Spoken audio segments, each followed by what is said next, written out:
So thank you all for coming to the Osterville Village Library. Some of you have been here for all three. Well, today's the fourth of our National Park series. Some of you are new, and it's nice to have you all back or joining us today.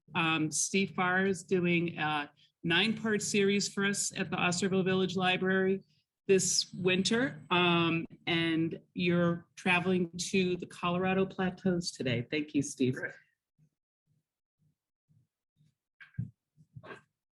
Couple notes before we start. Hi, I'm Steve Farrar.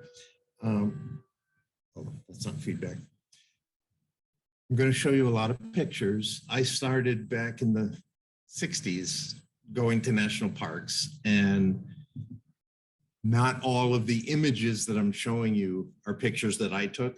You don't want to see my Kodak Instamatics blown up. So I've been to the places I'm going to show you, but some of the images are borrowed from the Park Service websites and stuff, just because they're higher resolution images and stuff. I don't work for the Park Service. They should be interested in the popularity that I'm generating for them, but what that does is allow me to be critical. This is Lisa. I'm unable to advance. I'm trying to move slides forward and it's not doing that. So yes, if you would.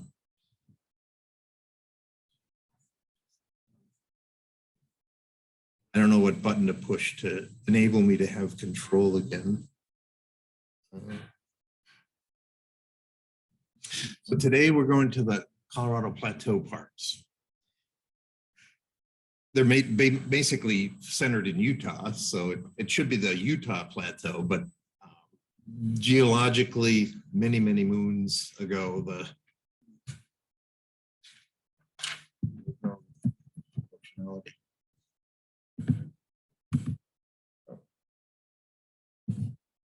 oh, there we go.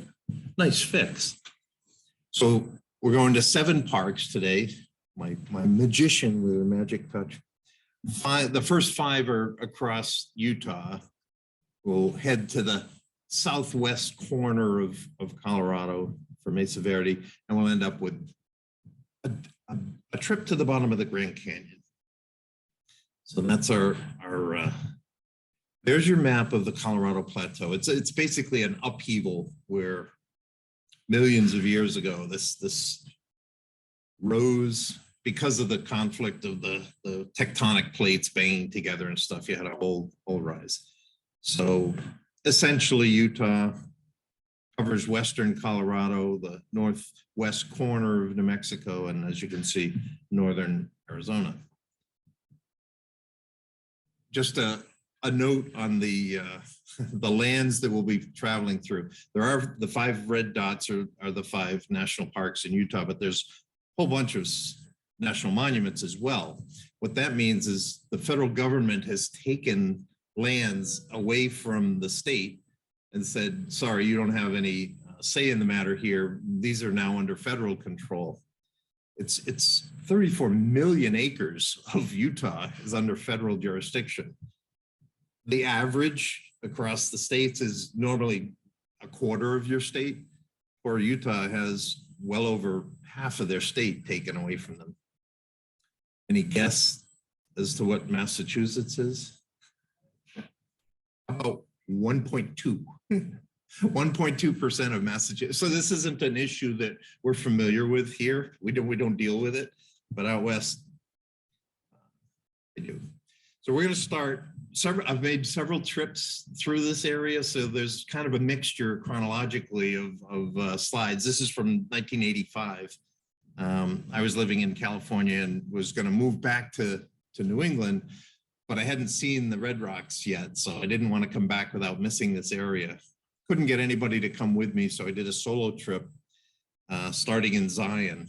Zion is basically 3 hours from Vegas. You drive it, you used to, in the good old days, you drive into the visitors center and you have a 15-mile Zion Canyon that you could explore. well, you can still explore it, but you're not allowed in there anymore. There's not a good air, not filtration, air movement there. So with the increase of visitation in private vehicles, they were developing a smog problem. So no more private vehicles, no more pollution. You now take shuttle buses. The size of Zion, 1/15 the size of Yellowstone. The reason I mention it is because Zion just passed Yellowstone in numbers of visitors. It's very, very small, but 99.5% of the people that go to Zion are in Zion Canyon. So you go during the high peak months of July and August, you're going to have company. You'll have waiting lines and stuff. This is a park that, in fact, does get overcrowded. That's what you're going to see. The Nevada sandstone used to be the floor of an inland sea. It eroded down. The Virgin River carved that. There's not a lot of horizontal land. There's enough room for one road alongside the Virgin River. And if you're the first ones to inhabit a place, to visit, you get to name things. It was the Mormons moving down from Chicago-based area that came into the area. They were the first ones. Zion itself, place of peace and relaxation, they named it. And what we're looking at is Abraham, Isaac, and Jacob, because that's what they named them. Spectacular. Some of the parks, when you go out west, some are like the Grand Canyon, the road is on the top and you're admiring the views down below you. Some of them, the road is on the bottom and you're looking up. This one, the road is at the bottom.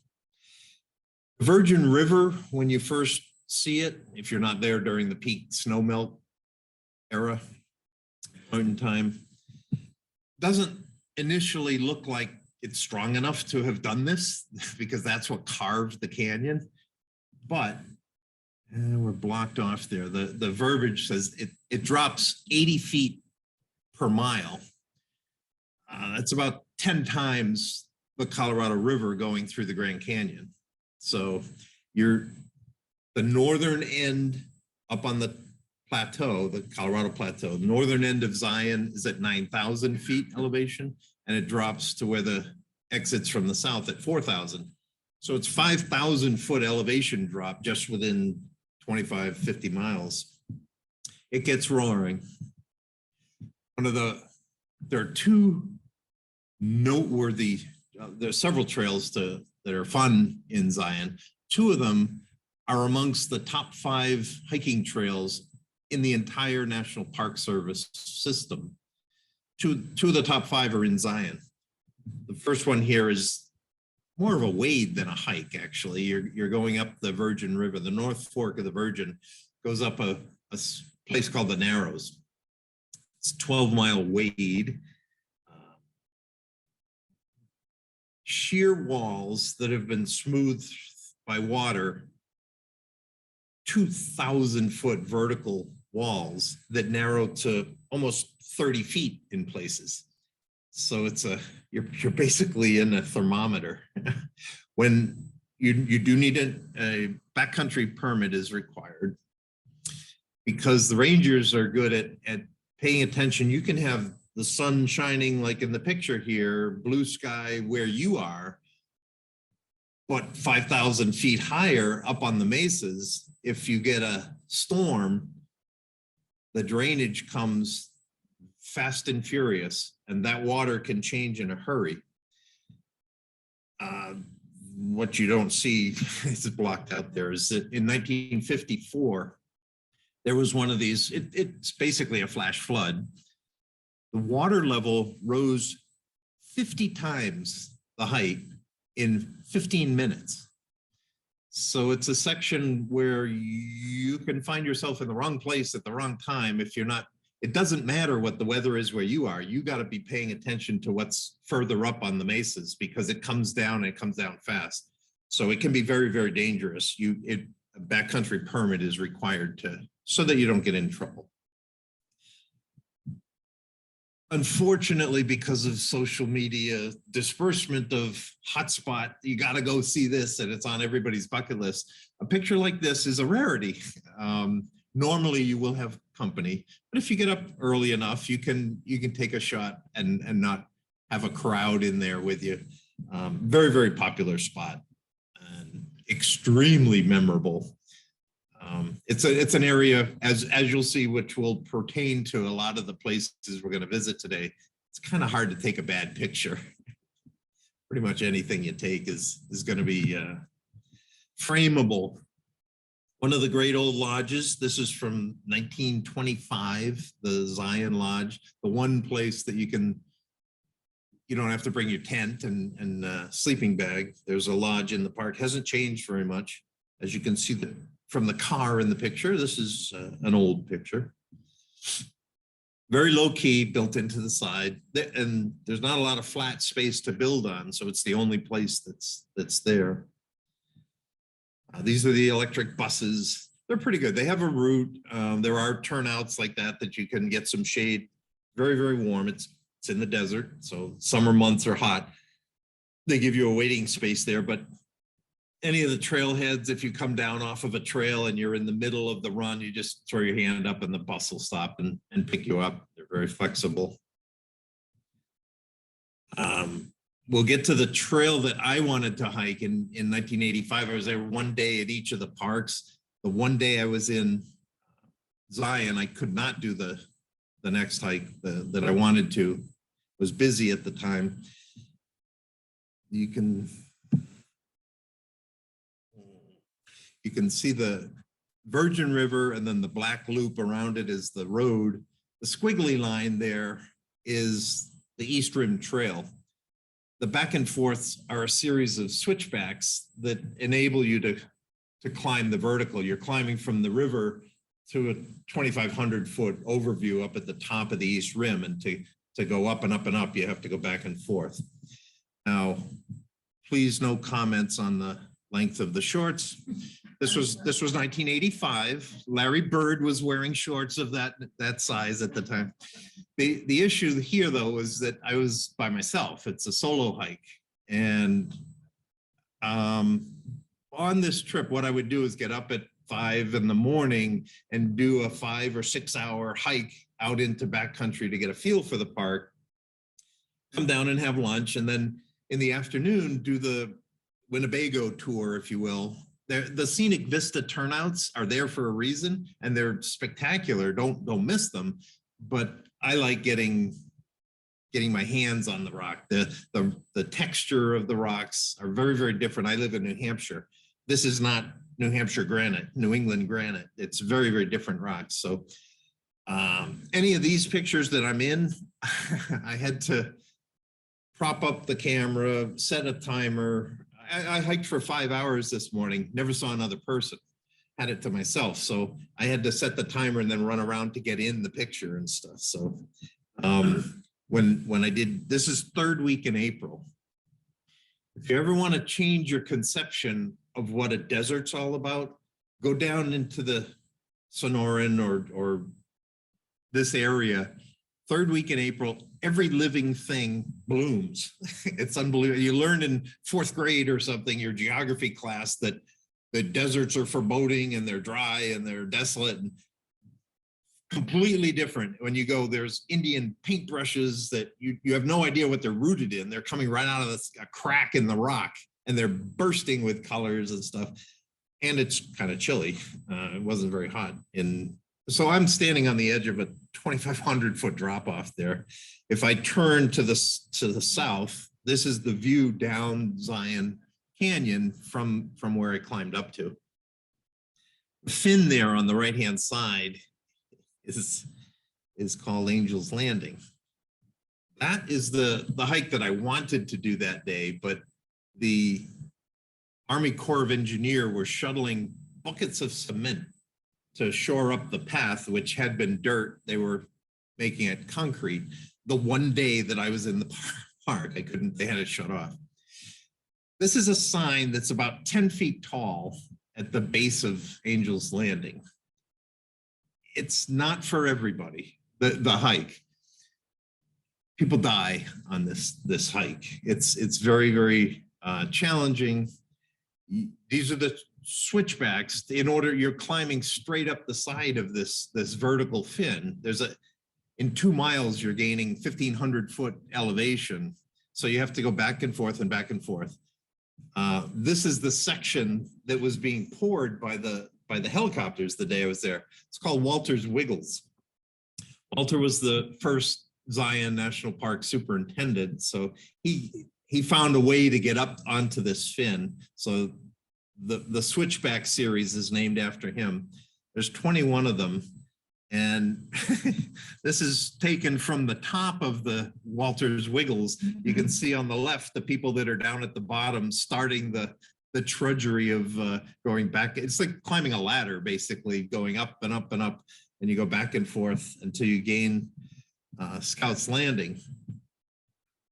Note the lack of the guardrails on the on the pertinent side, the one where oops is not a very good word up here. Scouts Lookout has some seats there. You don't have to go up to Angel's Landing if you don't want to. You get a great view from there. But if you want to go up, this is the conga line that you get in going up. It's like the spine of a stegosaurus. You're going up the fin. This sheer drop off is matched on the right hand side, on the southern side as well. And that's what you're walking up.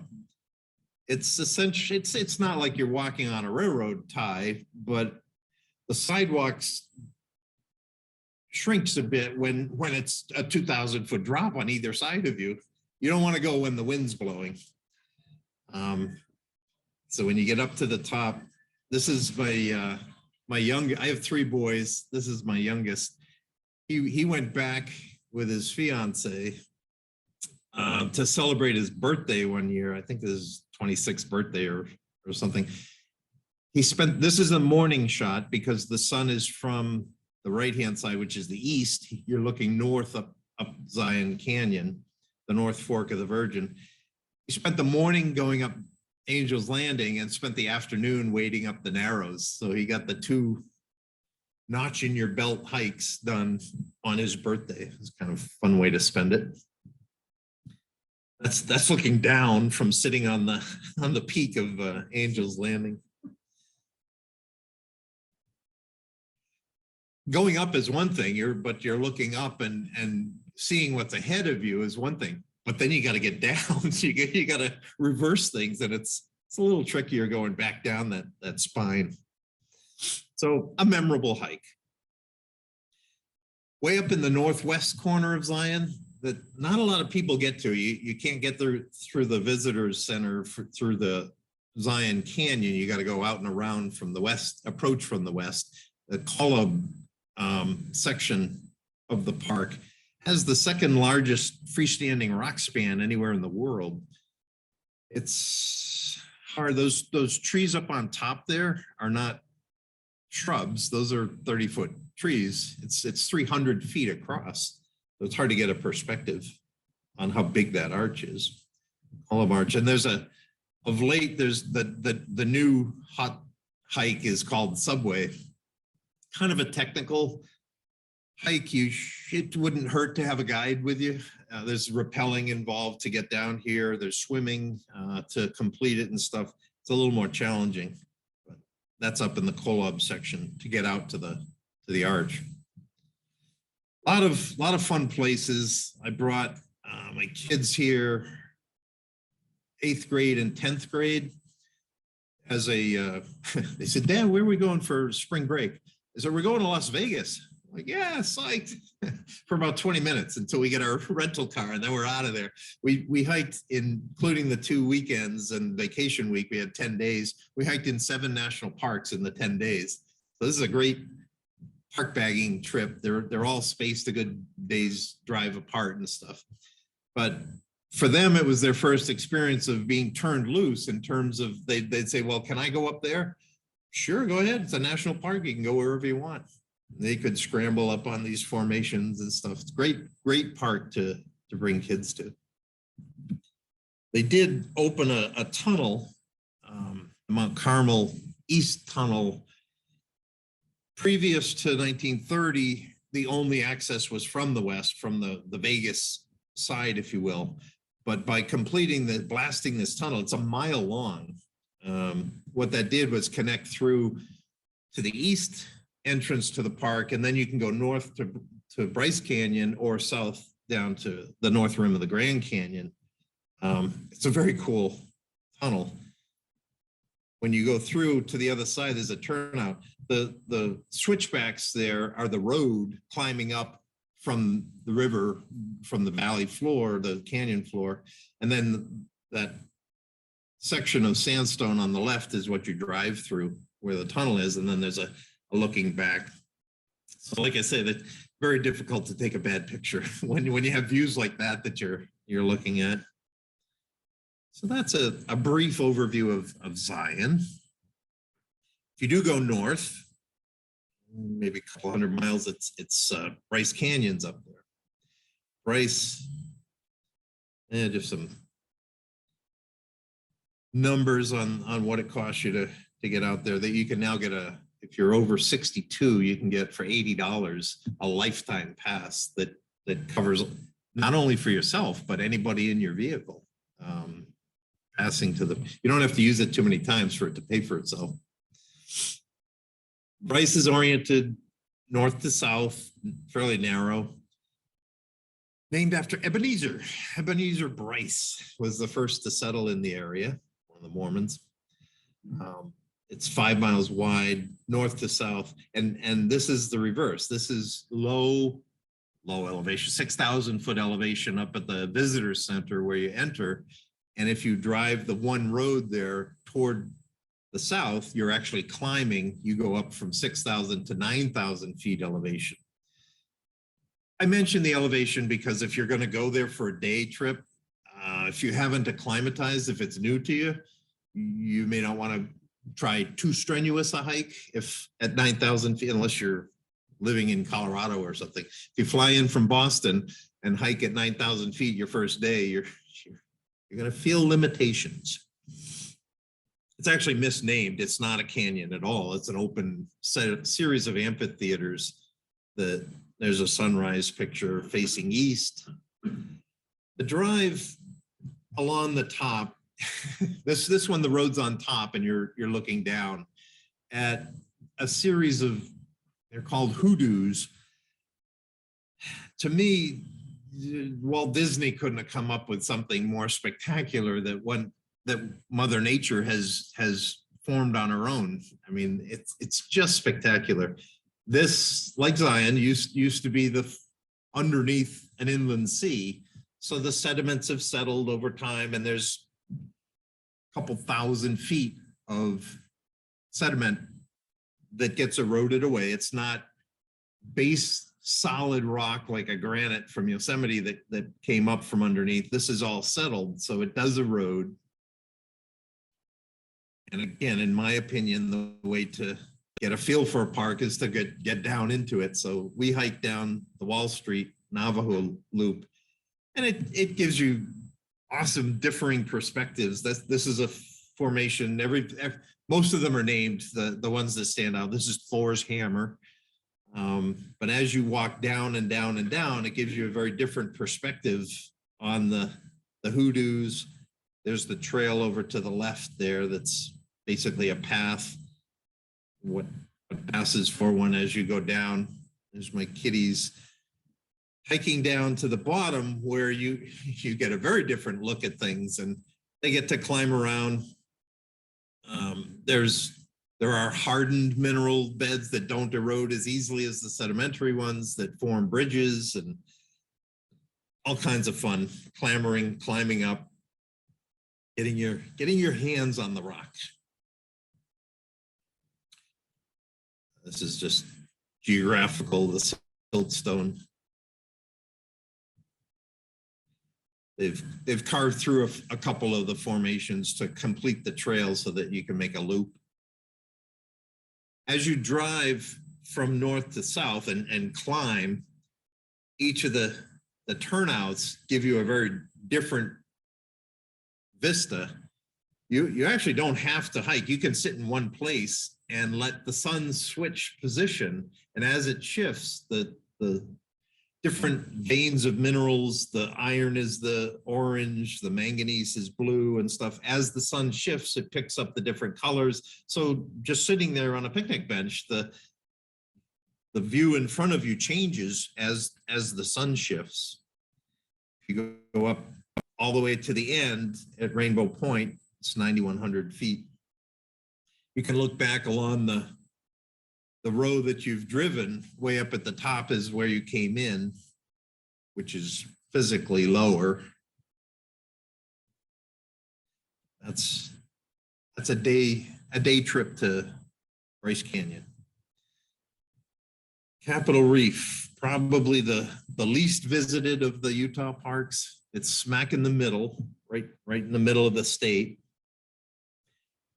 Also narrow and longitudinally long from north to south. Mormons named it Capitol Reef. Reef, what we normally associate with a reef is a coral reef. Reef, if you look it up in the dictionary, means barrier. So the coral reefs provide barriers around islands. They keep the waves from eroding the sandy beaches and stuff. They protect it. This barrier is the water pocket fold. Water pocket fold is essentially a wrinkle in, if you look from the air, if you're moving from east to west, from right to left in a wagon train, and you encounter this 100-mile barrier, that road, the only single road there, opened in 1962. So any time prior to that, you have quite it was a barrier. So reef was appropriate to name. These are the water pockets. The water pocket fold up at the top erodes into these puddles that collect the few and far between rainfalls. You have to be pretty thirsty or have one hell of a filtration system to be drinking out of those. They've been there for a while. It's not flowing water. It doesn't clear out. So there's stuff in there. You wouldn't be in a hurry to drink it. Now, the capital part of the name of the park, if you're a Mormon and you see a rock formation like this, it reminds you of the dome on the top of the Capitol building. So that's why they named it Capitol and Reef. If you're a fur trapper from a French fur trapper up in Wyoming and you see mountains like that, you call it the Grand Tetons. But they were Mormons. This is essentially what the park is like. This is why it's not all that visited. Accessing four-wheel drive is good, high clearance to get around. There is one fairly level hike. It follows the river to get out to Hickman Bridge. It's only a mile long from where you leave your car, and it's a pretty good sample of a rock structure. I did this is very similar to the Narrows, where they warn you, don't go in here if there's a storm threatening, because you're gonna pay the consequence. There's Moby, my white van, same kind of vertical sides on it, that if the water comes, you're gonna get washed out. I went up to Cassidy Arch. You have to access through here. You can almost touch the walls at points, and it's 1,500-foot sheer. It's a great place for a hideout. Where I was going is up here to Cassidy Arch. Butch Cassidy had a hideout up here called Robber's Roost.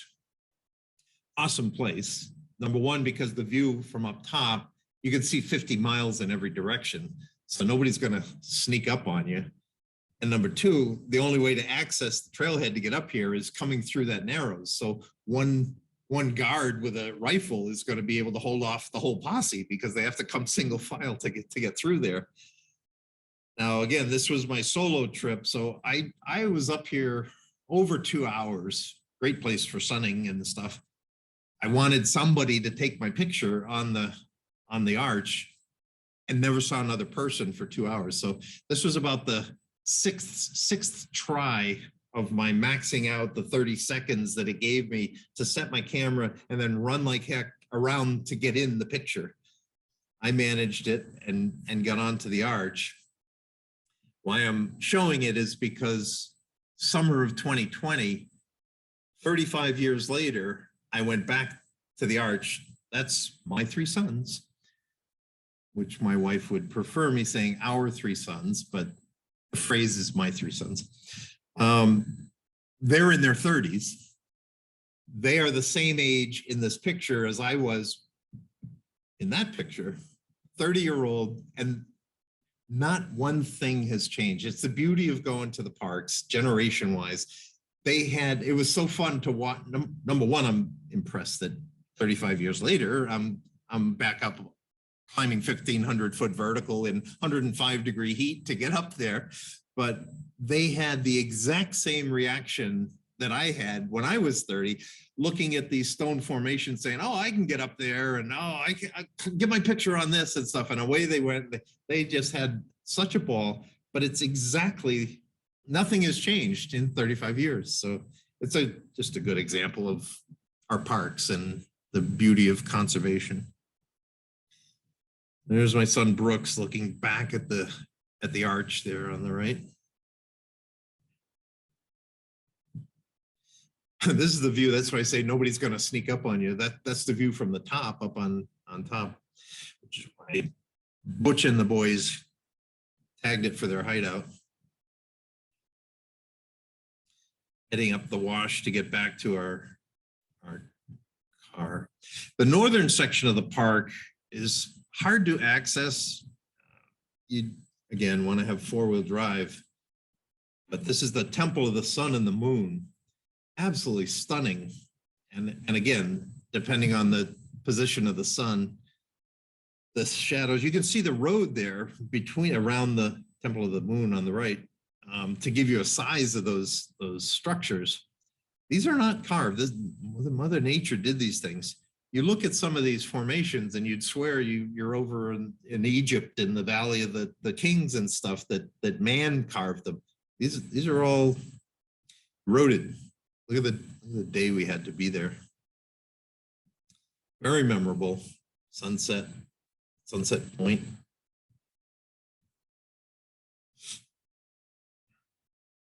Not hard to ask the crowds to move away for these pictures. You pretty much have the place to yourself. Now, we have a little bonus. We're focusing on national parks, but in driving from the center of the state, from Capitol Reef over to the eastern Moab area, you pass a state park that if you're going that way, you really should know that it's there. Goblin State Park is about as otherworldly as you're going to find. This is called the Convention of the Goblins. They're all these rocks, hoodoos that have been carved out. This was a couple summers ago, hiking out to a place called the Goblins Lair. It's a 1.5 mile hike out and around. It's my son's. At the climbing up to the top to gain entry behind Brooks, there is a opening of a cave that's the Goblins Lair. It's a good 80-foot ceiling tall, and you climb around inside. For those that know it's there, it's a great meeting spot for travelers, adventurers to text each other and say, hey, Saturday night, let's have a gathering. You come in there if you know how to get there, and you go in and there's 20, 30 people partying in this cave that nobody else would be able to know that you're even there. It's a fun rendezvous spot. And you don't even have to bring your tents. They have Mongolian yurts that you can rent. They sleep 4, they're very comfortable, sheets included and stuff. It's a pretty cushy state park. But this is one of the dark sky parks where there's no civilization anywhere around it, so there's no backlighting. Those are not clouds. That's the Milky Way you're looking at, and more stars than you ever thought existed. So that's on the way over to Moab. Moab is where Arches is, over there on the right, on the eastern coast. It's only 45-minute drive to Grand Junction in western Colorado, so you're pretty near the border. Very simple layout of the park. There's essentially one road. You enter, what's blocked out there on the bottom is the visitor center. You enter from the south, from the bottom of the park, and you drive up the length of it. It's the greatest concentration of stone arches anywhere on the planet. There's over 2,000 arches. It's not very large. It's 114 square miles. It's not one of the bigger parks. I'm not going to show you 2,000 pictures of arches, but you can see the people in the middle to give you a sense of the size of these arches. Why in this area? Well, there's an overhead view. There's the one road there going to the north into the Devil's Garden section. You pass Fiery Furnace. From above, you can see the fins that have formed, and the inland sea here, as you're in the desert, as the water evaporated, the salts would drop to the bottom. It took so long for the sea to evaporate, you ended up with a 3,000-foot thick layer of gypsum salts. Well, then after that, the erosion from the Rockies that got thrust up come down and cover up the salt. So salt doesn't do well under weight. It bends and it forces, it's essentially like the yeast if you're baking a loaf of bread. When it rises, the top cracks. The salt pushes up because of the weight of the stuff above it. So left to right, the left would be the loaf of bread, the dome of salt underneath pushes up and it forms the crust above it to crack. And that's all water needs is an opening. So the erosion starts, and move to the next image. You can see how that starts widening the crack, if you will, until you have these freestanding fins. And eventually they're out by themselves, but now they're exposed to the weathering from the side, and some of the lesser, more erodible minerals drop away, and you're left with arches. Eventually the arch itself will collapse and be gone. So the Fiery Furnace section, all these fins are basically incipient arches. They're arches in the making. So throughout the park, there's all kinds of these fins. This one's a big one. This one's called the Organ. You can see the car on the lower left to give you a size of the comparison of how big that fin is. And eventually, as the middle of it wears away, that'll be a freestanding arch. There's a bunch of them all through then they all have names. This is the Three Gossips down in the southern section. You can climb up. They're very accessible. The road was well placed. There's turnouts. You can park and there's access. You can see the person over on the right there climbing up the stairs to get to Skyline Arch. This one is Landscape Arch. That's my middle son, Jake, there. We hiked up there, and this is the longest arch, I say in the park. I think it's the longest one anywhere. 1991 wasn't all that long ago. The trail here used to go up underneath the arch, so you could get a picture looking up at it. If you look at the debris pile underneath it, in 1991, the whole underside let go, and luckily there was no one on the trail at the time. But it's to the point where there's not an awful lot left connecting it, and it's going to collapse at some point. So the Park Service has blocked off the trail. You can't go up under it. Wouldn't be real smart, but they're making the decision for you and you can't go up underneath it anymore.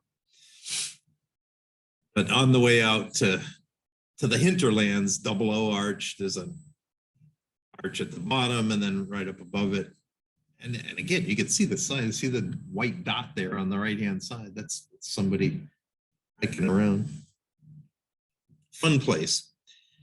This was that April trip with the boys. I got here and my son turned and said, "Dad, can I go up there?"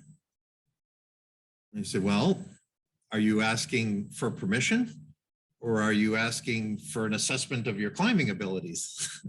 It's a national park. You can go anywhere you want. That's all he needed to hear. Gone. So there's the kids climbing around up there. He managed, you get to a point where the arch overarches. This is why Mom was uninvited from this tour. You park over where the bus is there and just hike out there. That's me sitting down below. Galen climbed, he's about 100 feet up off the deck from climbing around. Note the lack of any ropes or climbing partners. He just scrambled up to where the edge is bending over. He couldn't go any higher. So he gave it the Rocky, celebratory pose. I think he, to this day, has this as his screensaver on his laptop. He was so damn proud of himself. But that's the kind of growth moments that you can experience in the parks. You can push the envelope quite a bit. This is over in the same section of the park, is called the Windows section. This is the Parade of Elephants. You can see the people underneath the arches. These are big openings, but very accessible. It's maybe 50 yards from where you park your car. They have their balanced rock section that they'll have.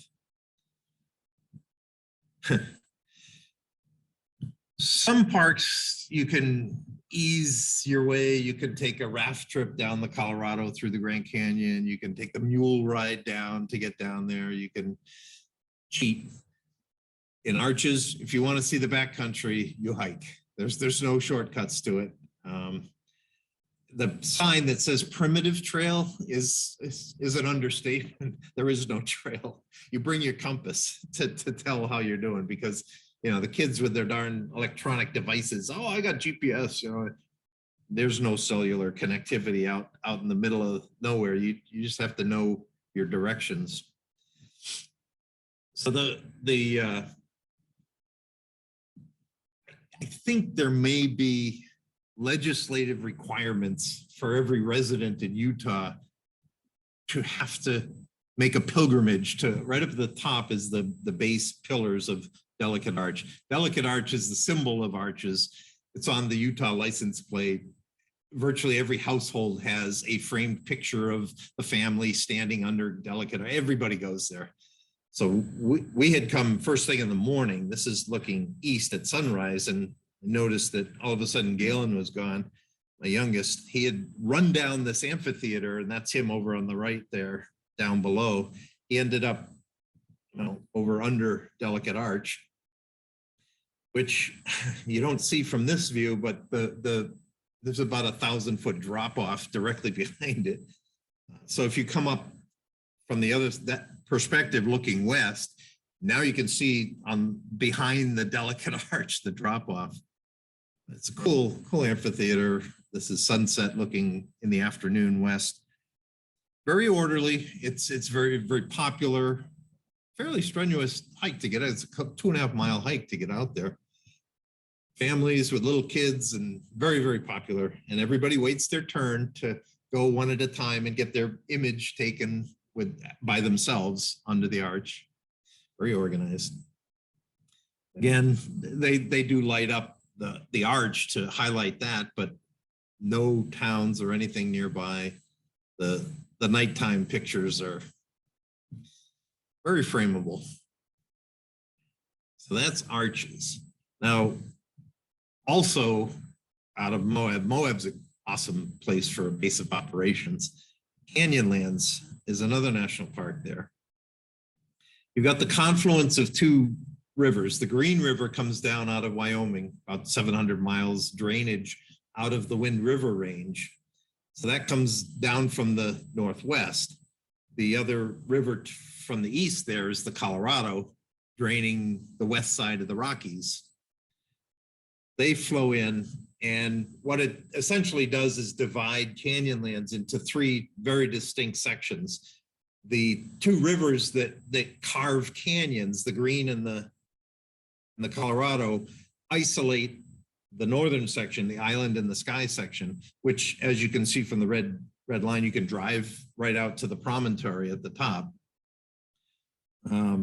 Then when the rivers join together, you get the combined flow from both rivers, and the 14-mile stem of the Y, if you will, down below is called Cataract Canyon. Show some pictures of that. Pretty wild. But this is drivable. You can drive right out to this place. This is Grand View Point up in Island of the Sky section. You'd swear you were in the Grand Canyon. You're 2,200 feet up vertical above the rivers, and pretty good view. The single most photographed arch in the park system actually is not in Arches. It's here in Canyonlands. It's called Mesa Arch. So we went out. This is about 5:30 in the morning. The green t-shirt in the middle is my son Brooks, who had a demo camera for our trip.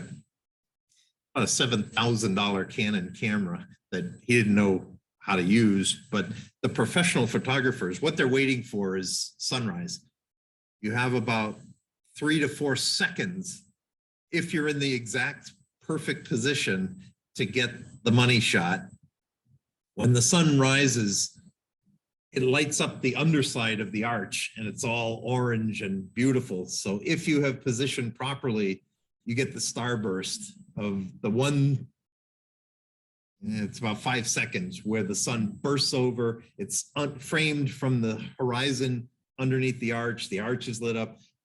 This one actually was taken on the second morning. We went back and did it after you got the lay of the land, and the professionals that were there were awesome. They gave them a tutorial. You're waiting around for an hour for the sun to come up, and they said, "Oh, Joe, you got one of these cameras. Show them how to use it and stuff." So this was the result of the second day's effort.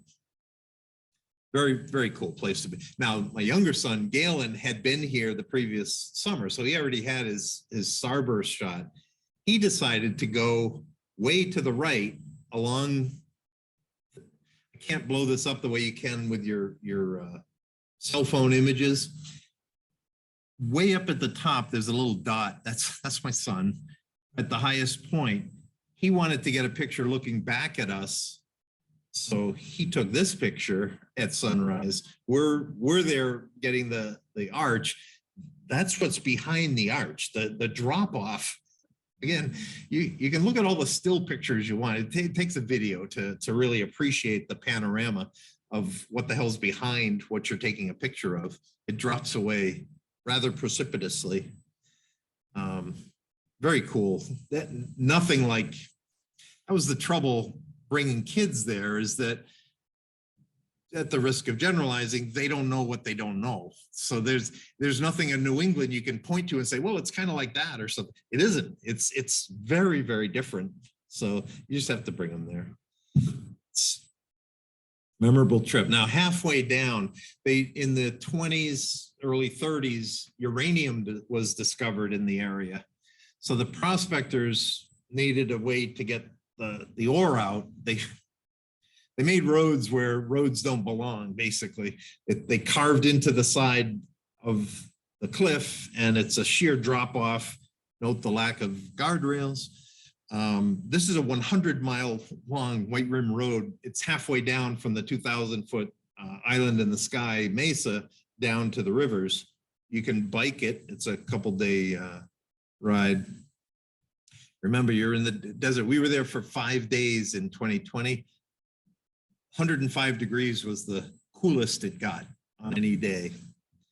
So this is Shaffer Trail Road.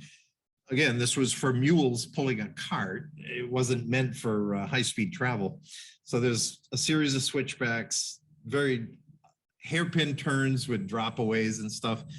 Well, mind you, my boys are 30 and adrenaline's a very powerful drug. So they rented mountain bikes and had us drop them off at the top, and they biked down this trail. They had GoPros on their helmets. I have a video of the trip, and it's glad that mom wasn't there until she could see the picture afterwards. But this is after 15 miles. You don't have to pedal an awful lot going down, but you gotta hope that those brakes hold when you come up on the hairpins. I keep saying memorable trips. That was an excursion. You don't really have to do that. There's so many trails. Moab is Mecca for mountain bikers. The slick rock trails, there are super challenging if you're in that category where you want to see that. You can also take the family for a dead level casual ride and stop anywhere you want. Look at the scenery that surrounds you. It's just an awesome place. Now, if you want to go down that section, Cataract Canyon, where the Green and the Colorado dump their waters together, this is what results. You have year-round, this is what's flowing. It's a tremendous place for whitewater rafting. Down below, the Cataract Canyon stretch splits the park into the western section, which is the maze, and the eastern section, the needles. I haven't met anybody who has ever been over in the maze district.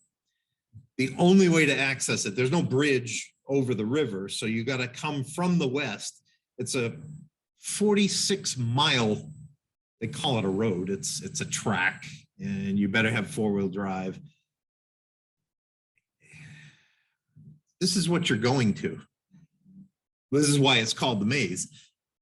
Now, I don't know why you would, if you hike around, it's like you're it's very aptly named.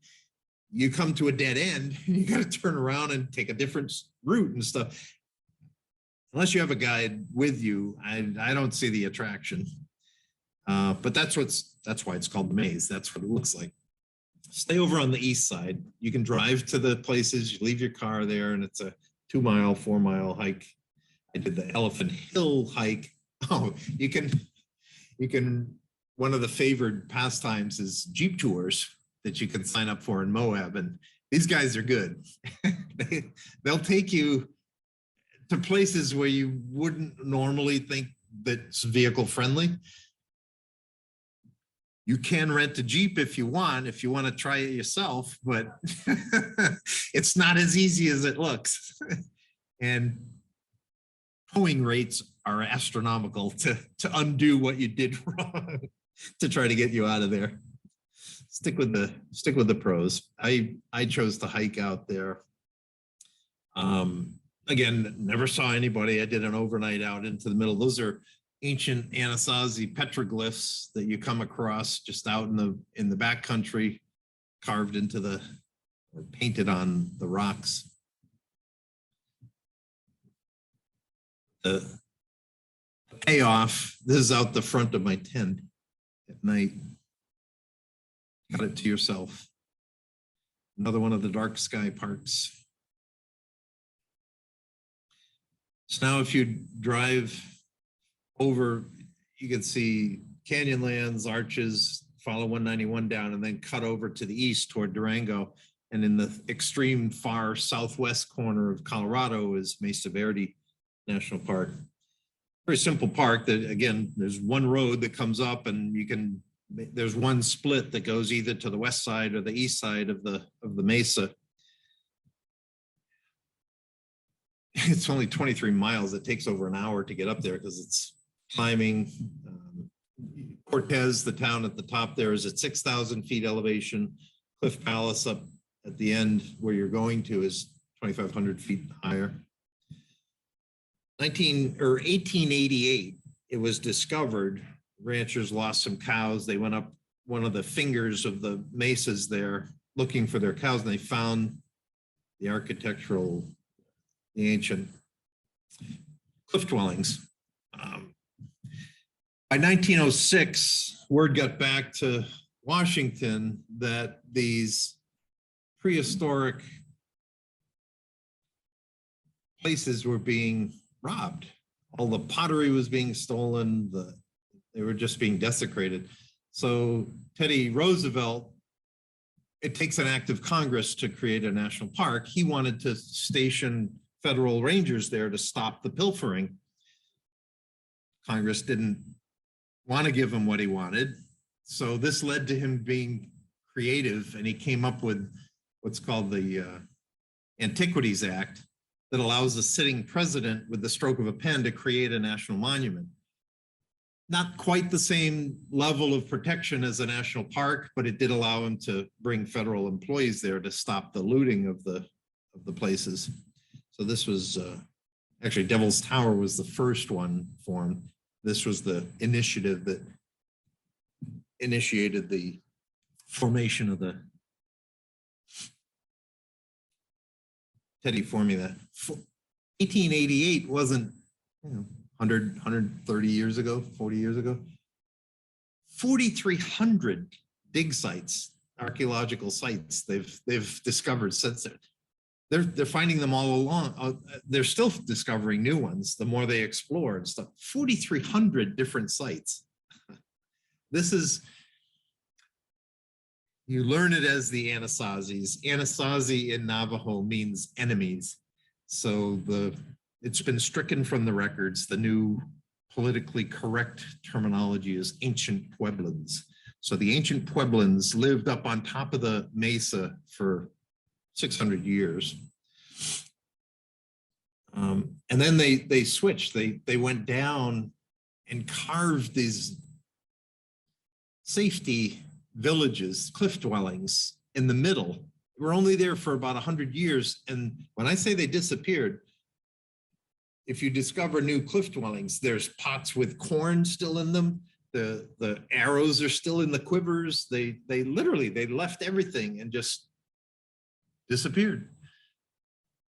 There's all kinds of speculations and as to why and whether it was they got raided from Comanches or different Indian tribes invaded the area, or whether it was a drought and they could no longer farm and sustain themselves. There's all kinds of speculations, but these are the cliff dwellings. There are over 600 of them carved into the sides of the mesa. The parking is, you can see the bus up on the top, and then there's a stainless stairway you can go down.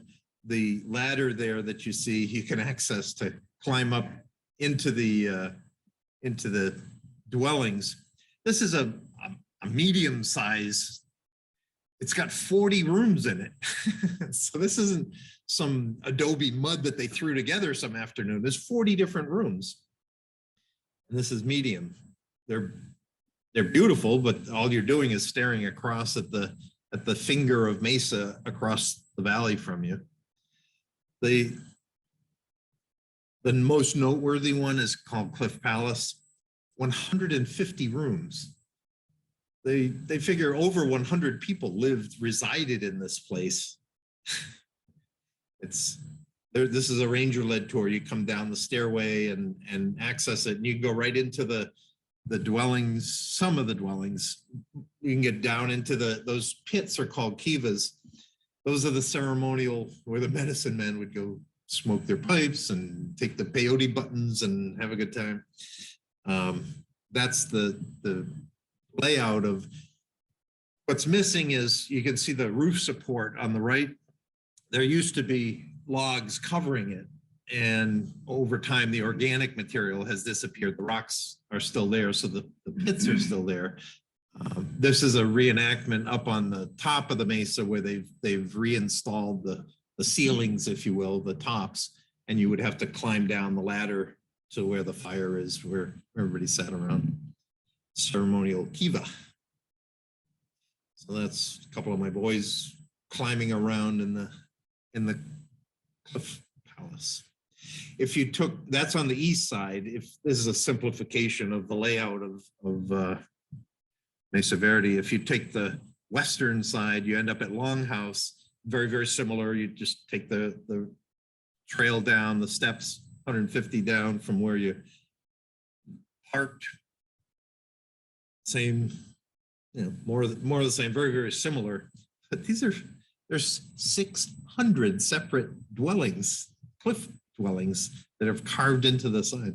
This is the very first national park that was dedicated to the preservation of man-made ruins. Previously, all of the parks were Yellowstone or Grand Canyon or natural wonders. This is the first man-made park. Very brilliantly, strategically oriented so that all afternoon the sun is pouring in and warming up the rooms. And then on special occasions, the Park Service will put lights down in the kivas. This was a New Year's Eve shot. Very memorable. That's Mesa Verde. And there's only one point in all 50 United States. There's only one point where 4 states touch each other. That's my son Galen with a foot and a hand in each of 4 states: Arizona, Utah, Colorado, and New Mexico. They really hadn't had a feel for what the West was all about. They hadn't been there before. So I was showing them the old John Wayne movies before going, so I could point out, you know, they were filmed in Monument Valley and stuff. And they just assumed that some creative painter made the backdrops to the scenery that was filmed. And I'm trying to tell them, no, those are the mitten formations that those exist. So we brought them to the Monument Valley Visitor Center, and there's the view to show them, yes, those really exist. So Canyonlands down to Mesa Verde, Four Corners, Monument Valley. The next stop is in northern Arizona, is over to the Grand Canyon.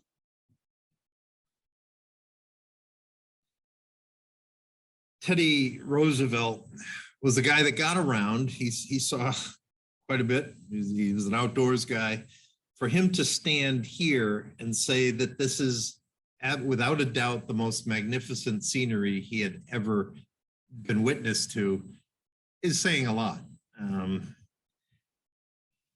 He in 1906 named this a national monument. There were a lot of minerals discovered in the area. Prospectors wanted at it. There were commercial entities that wanted to turn the rim into another Niagara Falls, with putting hotels up and make money off of it. Teddy used the Antiquities Act to set it aside as a national monument, initially to prohibit any desecration. In his opinion, there was not a single thing that man could do to improve on what nature had provided here, and it should be left alone. It's good to have him. This is a space station view of it, if you will. The Colorado, 4 to 13 miles wide.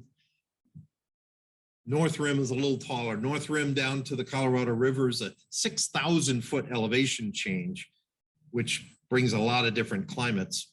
And north to south, it's about 300 miles long. Most visitors come to the south rim. It's more accessible, either from Sedona or Flagstaff areas. You can get to it easier. Absolutely spectacular. Not too many structures. This was from 1932. The Indian Watchtower, Mary Coulter designed that.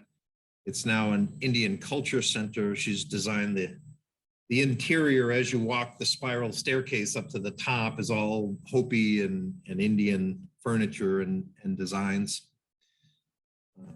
El Tovar, 1905, one of the, if it's on your bucket list to stay at some of the magnificent lodges that were built by the railroads. They built this one perched right on the edge of the canyon. It's old mesquite wood. Just how's that for a dinner setting to look out your window at sunset on the Grand Canyon? I mean, pretty special place to stay. So on that trip, the April vacation trip, I knew 9 months in advance the exact day that we were going to be there. And we wanted to hike down into the inner canyon to the bottom. Well, you need a backcountry pass to do so. You can't just go down there and throw a tent up. There are very limited numbers of sites, and they're reservable upwards of 2 years in advance. So good luck trying to find one.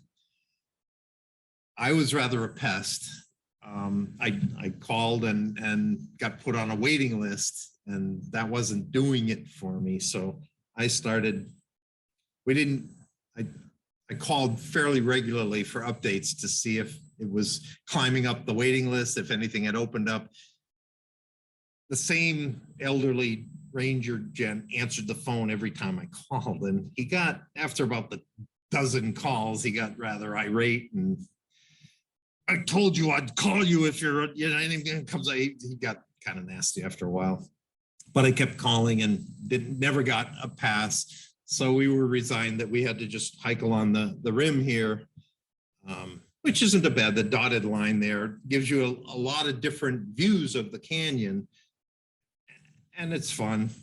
Well, over on the left in the circle there is the private car parking area and the backcountry office. So after lunchtime, around 2:30 or so, we were having lunch at the tailgate of our van, and I looked over and saw the backcountry office. But what the heck, I'll try. So I walked in it's a pretty compact office, and there's a youngster, 20-something, facing the counter. And I go up in the same, pull a string on my back. Hi, my name's Steve Farrar. I was wondering if the older guy behind him, who had been facing away, spun around and he goes, "You!" He recognized my voice, and I thoroughly expected to be bawled out. Instead, he starts cracking up laughing, which I wasn't expecting. He says, "You are not going to believe this. We got a call 15 minutes ago from a family in Flagstaff whose RV had broken down. They had a permit for that night down in the bottom, and they weren't going to be able to take it." He says, "There's a permit available." So I said, "Well, take it. It's a good 5-6 hour hike to get down. This is at 2:30 already." I said, "We'll take it." So we got to load up, grab the electric shuttle over to the top of Bright Angel Trail, and down we went. We ended up being able to hike down, the South Kaibab. We came up the Bright Angel, we were down the South Kaibab. Had to step aside. The mule brings people down. There is a Phantom Ranch down at the bottom, has accommodations there that you can take a mule ride down, and they bring the supplies and stuff, but then they got to come up, so you got to make room for them. It's extremely, as spectacular as the view is from up on the rim, you really get a feel as you go down and down and down through these striation layers of geology, how big a hole in the ground this place is. It's really spectacular. It's, geologically speaking, not really that old. The Colorado River was dead-ended by some lava flows from the volcanic era until 500 million or 5 million years ago, which in geology isn't all that long, 5 million years. The San Andreas Fault did its thing, shook around and opened up a path so that the Colorado had access to the Gulf of California, and then started flowing, and then it carved. So it's only 5 million years old. As I mentioned, you're going from a 6,000 foot elevation change means very different climate, different plant life, pinyon pines at the top versus cactus down at the bottom and stuff. The wildlife at different stages. I say it's like an inverse mountain. As you go up on a mountain, if you're climbing Mount Rainier, as you go up, it gets colder. this is the reverse. Every 1,000 foot you go down, it's another 5 degrees warmer. So it's warming up as you go down towards the bottom. There is wildlife in the canyon, but the reason that they're still there is that they're very good at camouflaging. So you got to have pretty good eyes if you're going to find these guys. They're up on the cliffs, if you can see them. Take a 25, 30-pound bag of bird seed and set it on the back of your neck and walk around with it for a bit. That's the weight of that set of horns that these guys, as precariously perched on these little nubbins and ledges as they are, they've got 30-pound rack of horns on their heads doing it. They're pretty amazing critters. As you get down, there's not an awful lot of horizontal land down at the canyon. The river's still carving the canyon. I don't know how they figure it, but they say the depth increases by the thickness of a sheet of paper each year. But as you can see over on the left, the river's there. So there's one flat area on the north shore where they stuck. That's where Phantom Ranch is. So as you're hiking down, you can see the bridge that you're going to cross over. And that's the Bright Angel Creek coming down from the north. That's where the campsites are. So you listen to the babbling, bubbling brook all night. Not that anybody has to sing any lullabies. If you've hiked down, you don't need rocking to sleep. So there's our tent. In our precious site that we got. But we went over. The Phantom Ranch has a ranger talk each night. There's a ring out back. This ranger, I think she was about 5 foot, came out and was giving a talk that night about the wilderness creatures that live in the inner canyon. And she was particularly obsessed with telling us long stories about scorpions. And if you're camping, before you go into your tent and thrust your feet into your sleeping bag, these guys it gets cold down there at night, and the scorpions will crawl into a sleeping bag to warm up. And if you thrust your bare feet in there, they might be already occupied, and that's not a good thing. There's no medevacs from the bottom of the canyon. So you want to shake out your sleeping bag before you get into it. So after scaring us about the existence of scorpions, she then says, anybody want to go on a scorpion hunt? Like, what are you talking about? She handed out handheld black lights, like flashlights, but they were black light. A scorpion looks like that when lit up under a black light. It's emerald green. So she hands out the black lights. We caused quite a few nightmares because we're walking around with these lights and they're everywhere, which you didn't see before. You couldn't see them, but now that they're shining green, they're under all these rocks and stuff. They're all over the place. Like, yeah, thanks. Now we know what we didn't know before. But it was fun. We got up and during the hike, or during this scorpion tour, I asked her, I said, we kind of was a last minute thing to come down. We had just thrown a couple of granola bars in our packs. Is there any way we can get into the breakfast in the morning and stuff? They have a family style breakfast at the Phantom Ranch that they know who's staying there. You've made reservations well in advance. They bring the victuals down. She said, come at the 6 o'clock seating. I'm running it. I'll get you in there. So here, instead of munching on a granola bar and sucking out a little water, we've got all the orange juice and coffee and pancakes and syrup, and peaches and sausage and everything that we could eat. It wasn't very Spartan. It's a fun place.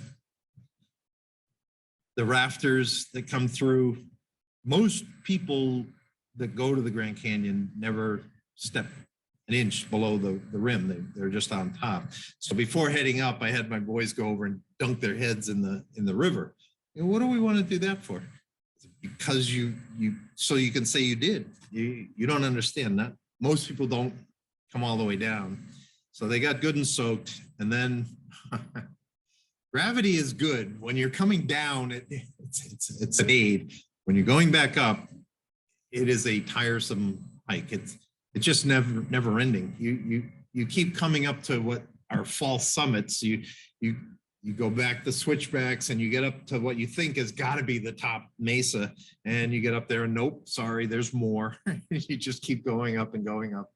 But by the time we got to the top, we had our sweat-soaked headbands on, and my youngster beside me, Galen, people walking along the rim would see that we've got our packs and we're soaked in sweat and stuff. And they would stop and say, did you come up from the bottom? He's in the 8th grade. You could see his chest swell with pride, answering, yes, I did. You know, it's just, they're great growth moments in the parks. Then you want to hang around for sunset. This is the south rim. Now you can get to the north rim. North rim's only 18 miles as the crow flies, but if you want to drive there, you have to go way out to the east and north up to Page and through the Vermilion Cliffs and then come down. It's a 220-mile drive to access from the south rim to get up to the top. But there's some pretty promontory views that you can hike out to. And they have the North Lodge is also built right on the edge. Awesome place for cocktails. The patio out on the back waiting for sunset is a great place to spend some time. Oh, nighttime comes. It's a great old lodge. That's sunset from the north side. If you go around to the south, as I said, you can't take a bad picture. So that's our tour of the parks, but got a little extra. If you're down all the way out in northern Arizona, there's a couple places. You drive further outside the boundary of the park, the Havasupe Indian tribe has spent $30 million building this skywalk. It's an 800-foot drop right below it. That horseshoe is the walk. $30 million is the steel that's extending out into the mesa to make sure it doesn't drop. They're hoping to put a casino or hotel complex there. I don't know where they think they're going to get water to supply there, but they've sunk a lot of money into making it a destination. The middle of the horseshoe is glass. So if you choose, you can stand on, note the people are on the sides, on the solid part, not too many in the middle, but that's the look straight down as an 800-foot drop under your feet. So not a lot of places you can see that if it appeals to you. Or you can go further, way down to the Havasupe Falls. This is on a reservation. You have to buy a Indian permit to access the lands. That turquoise water is from minerals that are picked up as the water comes through. It's not food coloring. Nobody colored it. That's a natural mineral color. And they have these terraced pools that, again, very, very memorable to spend a night camp alongside that, listening to the water all night. And if you're in northern Arizona, non-park related, I've got two very favorite places that I want to share with you. One is Antelope Canyon. If you're out in Phoenix, you'll see Arizona Highway magazine is in all the hotels, the cover of which is graced pretty regularly with shots from in Antelope Canyon. Very narrow walls. It's a slot canyon. Looks like God turned his flashlight on it. It's about 30 minutes a day as the sun goes directly overhead and shines down. You get the picture there.